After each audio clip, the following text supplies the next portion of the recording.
Clare would not want to be conceding too many frees now at this stage. They're bringing Kerry back into the game gradually, and for the amount of possession they've had, they should be even further ahead. And yet Kerry are still there with a shout. Maurice Fitzgerald with the free.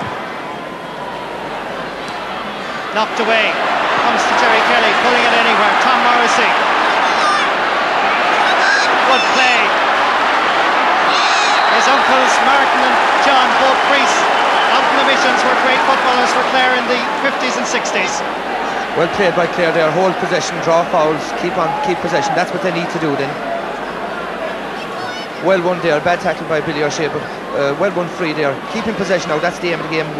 Waste a little bit of time. They've got a free, there's a minute wasted, and that's just what Clare want.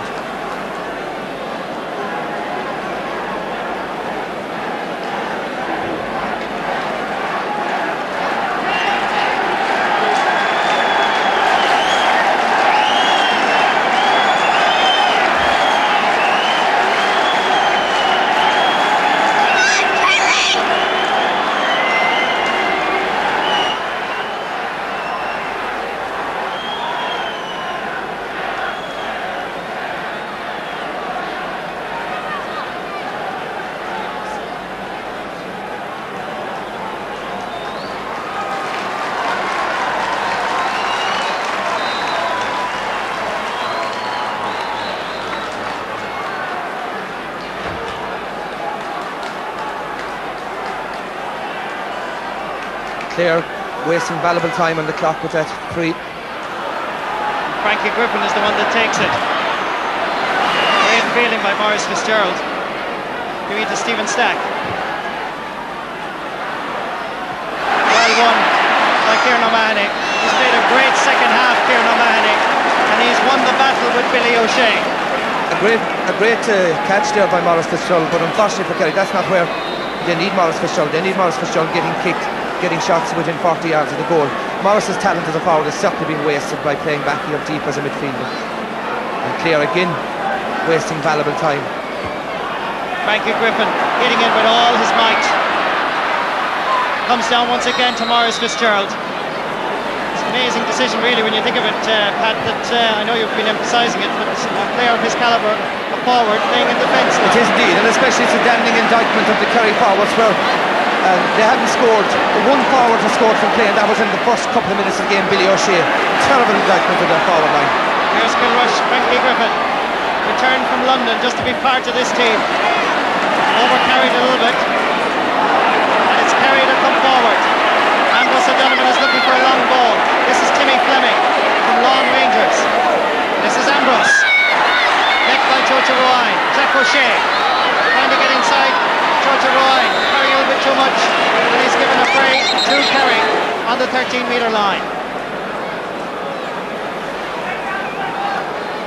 Again, this is what I'm emphasising all day. This is one thing that Clare shouldn't be giving away as a needless free, 14 yards out from goal, and it's a bad mismatch. It's amazing, it comes off the post, Pat. Jack O'Shea has it again. And Kerry, unquestionably, are in trouble, but so too are Clare at the moment. Back comes Connie Murphy.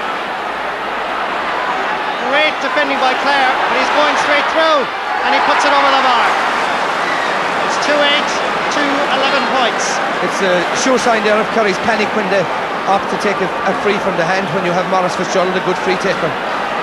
Connie's very good coming forward. He's better as an attacking defender than as a defending defender, you know what I mean. But good score by Connie on the run. Not very far away from the goal either, for that matter.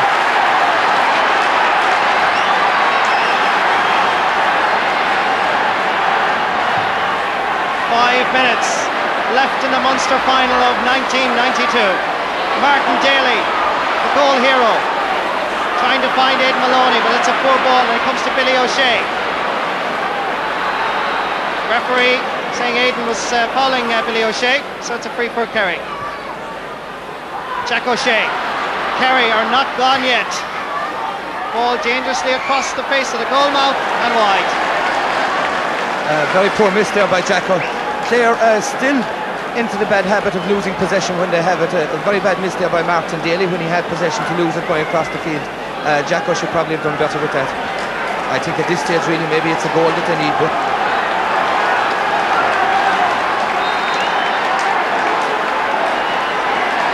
one worried man running onto the field there. Mickey O'Sullivan, I wouldn't like to be in his shoes at the moment.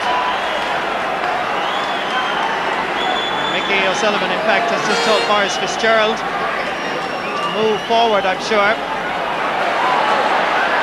Tom Morrissey knocking it down as Kerry exert the pressure, and it's Clancy again that intercepts.